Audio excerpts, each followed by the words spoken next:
innovations de cette 8e édition? Eh bien, merci. Cette 8e édition, déjà, sur le nombre de ministres. Ça, c'est la première innovation. L'année dernière, nous avions 2 ministres. Nous avons 8 ministres cette année, de grosses délégations, notamment du Maroc, une vingtaine de personnes dans la délégation et toutes les structures sous tutelle du ministère du Transport et de la Logistique du Maroc. Des ministres de la sous-région, je l'ai déjà dit, mais aussi au niveau du format même de l'événement.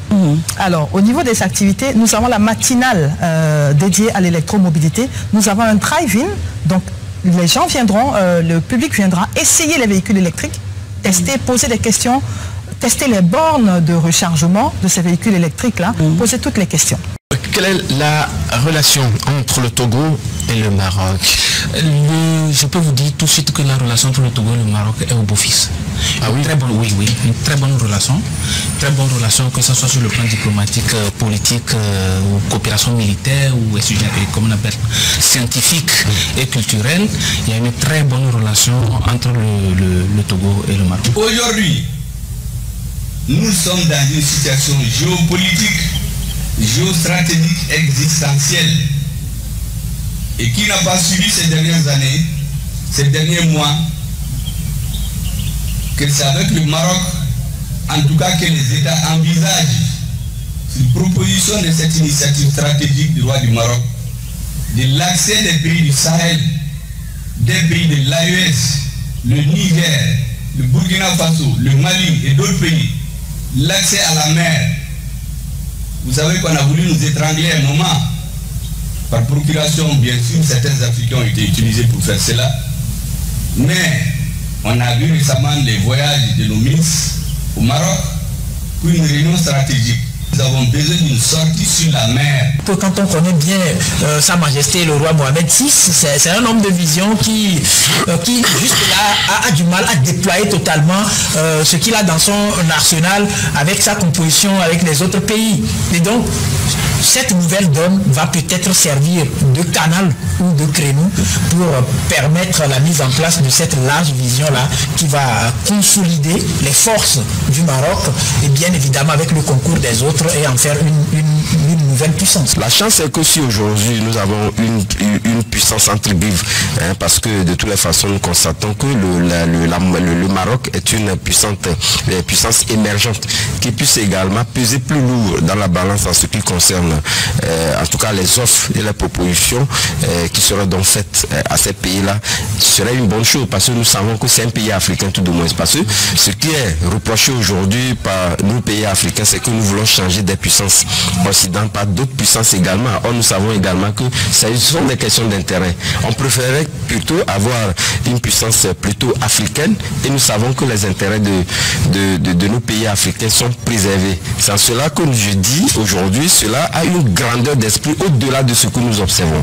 Parce que par-delà tout, vous savez, l'expansion, et je l'ai dit, puisque aujourd'hui, lorsque vous prenez le Maroc, lui, il veut véritablement étendre cette puissance-là, aussi bien sur le continent et aller au-delà du continent. Et donc, ça voudrait dire que si le Maroc, qui est proche de la zone tempérée, donc méditerranéenne, avec de la neige à certains moments de l'année, arrive à produire 5 gigawatts d'énergie solaire, ça voudrait dire que la ceinture désertique au niveau du Sahel et d'autres pays africains peuvent le faire. Nous saluons les pays africains, on a évoqué le Maroc qui investissent actuellement massivement dans ces énergies solaires. Il faudrait qu'il y ait un feedback sur les expériences vécues pour savoir effectivement. Nous avons également des énergies renouvelables en quantité, notamment l'énergie solaire.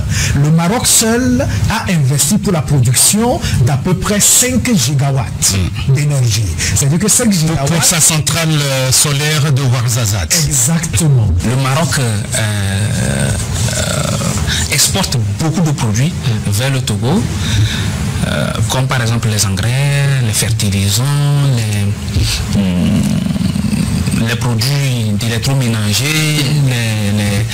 les produits d'électricité, par exemple comme les prises, les cash power, tout ça, là, beaucoup de choses que le Maroc envoie vers le Togo. Oui, en matière des choses comme on appelle dans le domaine de l'agroalimentaire, par exemple, le Maroc exporte beaucoup de choses vers le Togo.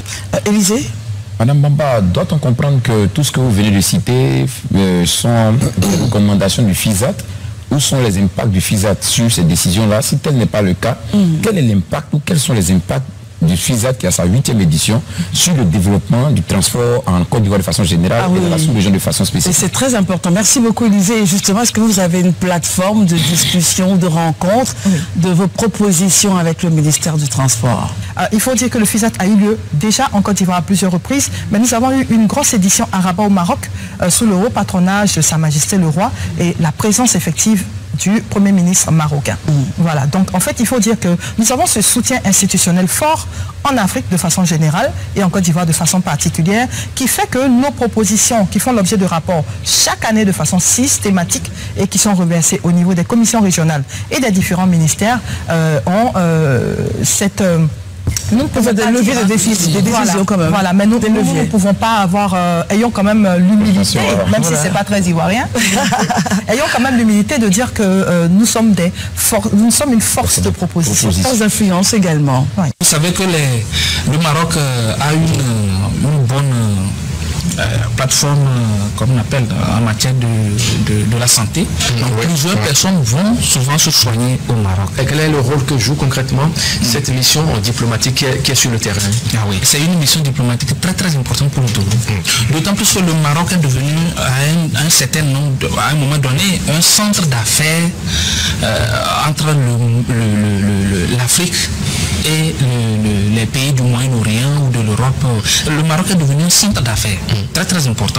18 MW de plus pour la Nigélec à Niamey, c'est l'aboutissement du projet de réalisation d'une centrale diesel par le Maroc à titre de don pour permettre à la Nigélec de renforcer ses capacités de fourniture d'électricité. À la veille de la mise en service officielle de cette centrale, la directrice générale de la Nigélec a tenu à présenter sa gratitude à tous ceux qui ont contribué à la réalisation du projet en temps record.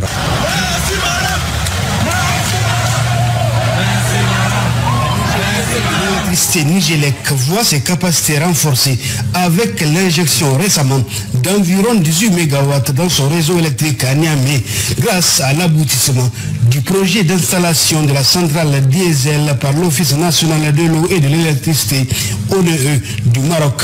Les nouvelles autorités ont sollicité l'appui du royaume chérifien pour faire face à la situation.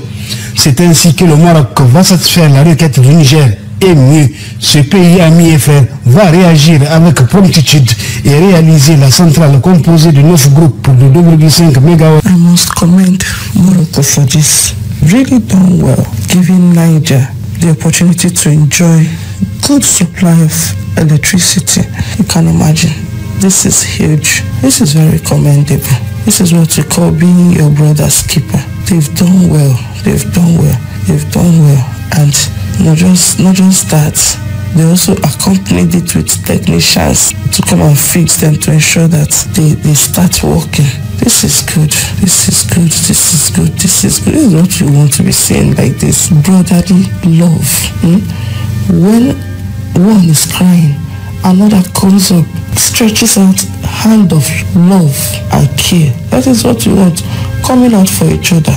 This is a very good one and commendable because Niger, they've been having issues of electricity. So this will go a long way to help them. Thank you again for... Déjà, de la manière dont le Maroc compte mettre le paquet pour que nos 4 pays puissent y aller, et bien si les infrastructures sont vraiment à la hauteur, c'est sûr qu'on va y aller. En tout cas, on salue le peuple marocain.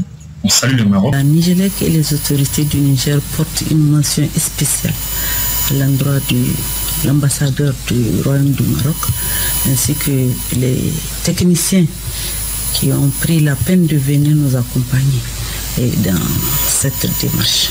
We thank Morocco for doing what they are doing. At the end of the day, we are all Africans and we have to help our neighbors. Religion à présent avec le concours coranique de la Fondation Mohamed VI des Oulémas de Burkina, organisé à Ouagadougou pour sélectionner les 3 meilleurs pour représenter le Burkina à la finale africaine. 3 disciplines sont en jeu, la mémorisation et la récitation du Coran, entre autres. Plus de détails avec Daouda Ouattara et Tanga Kafando. Ce sont eux les meilleurs lauréats retenus pour le concours coranique organisé par la Fondation Mohamed VI des Oulémas du Burkina. Au départ, ils étaient plus de 60 élèves à prendre part au concours.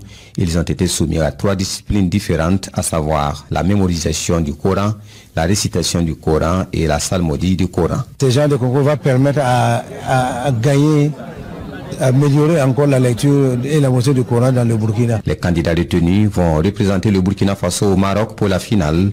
Le concours coranique est une initiative de la Fondation Mohamed VI des oulémas d'Afrique et met en compétition les 48 pays où la fondation est représentée. Le salon marocain, c'est aussi les produits alimentaires, des produits uniquement bio qui vont des épices aux huiles alimentaires à des prix promotionnels. Madame Oudraogo est une habituée du salon et sa préférence, les épices. Je suis venue prendre des épices pour ma cuisine et puis des fruits secs. Ça fait du bien à l'organisme et aussi des amandes pour en consommer. Des objets d'art et des costumes se laissent également admirer au salon marocain et à des prix défiant toute concurrence. Et les clients prennent d'assaut le pavillon de la créativité. Chacun y trouve son compte. Moi, je suis plus intéressé par les chaussures et aussi également par les guines qu'ils vendent parce que bon, très souvent, les guines qu'on paie avec eux, bon, c'est de très bonne qualité. Tout est joli. Je cherche ce qui convient à mon pied et puis bon, en tout cas, c'est bien, il y a la qualité et puis le prix est acceptable aussi. Voilà, on a payé des chaussures, des ceintures. En tout cas, on est en train de voir au niveau des épices. On va prendre quelques épices. On a déjà servi là. Voilà, on est en train de revoir ici. En tout cas, ça a des vertus qui peuvent aider. Au salon marocain, on y trouve des produits 100% bio et surtout des qualités pour tous les goûts, à la portée également de toutes les... Et donc, tout à l'heure, vous avez déjà souligné la notion du Sud global. Alors, les BRICS regroupent majoritairement des pays du Sud. Et en quoi l'adhésion du Maroc pourrait-elle renforcer cette coopération dans le cadre du Sud global? Premièrement, je souligne l'importance stratégique du Maroc comme la porte de l'Afrique. L'adhésion du Maroc au BRICS pourrait renforcer les liens Sud-Sud en fournissant un lien unique entre l'Afrique et le monde arabe. Avec ses relations diplomatiques et économiques solides, dans les deux régions, le Maroc pourrait favoriser une coopération plus profonde sur des questions telles que le commerce, l'énergie et surtout l'énergie renouvelable, le développement durable, contribuant ainsi à une voie unifiée pour le Sud global. Et le deuxième volet, c'est la politique du roi Mohamed VI vers l'Afrique, parce que, comme on a eu l'occasion d'en parler dans plusieurs émissions sur l'Afrique, le Maroc est en train de remplacer les Français dans beaucoup de domaines sur l'Afrique francophone, en particulier pour les gros investissements et pour les banques. Donc, c'est un pays passionnant parce qu'il est en train de bouger. Et c'est pour ça qu'il faut pouvoir en parler avec un expert. Nous avons salué. المغرب قام خلال العقود الأربعة الأخيرة باستثمارات هامة على مستوى البنية التحتية مما مكنه من مضاهاة قوى عالمية في هذا المجال. ونود بالمناسبة الاشتغال سويا في إطار مبدأ رابح رابح لأن دولنا أيضا لها إمكانياتها ومقوماتها الخاصة كما لدينا تحديات مسطرة نعمل على بلوغها.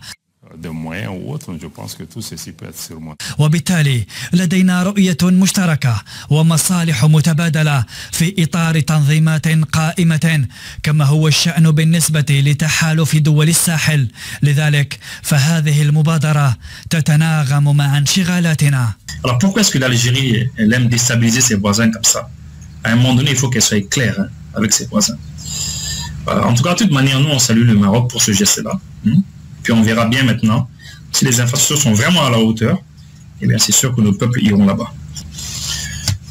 Vous voyez, sur la carte que vous voyez comme ça, la carte que vous voyez, alors on va essayer d'agrandir la carte. Vous la voyez la carte là. Vous voyez toute la partie rouge, c'est le Maroc.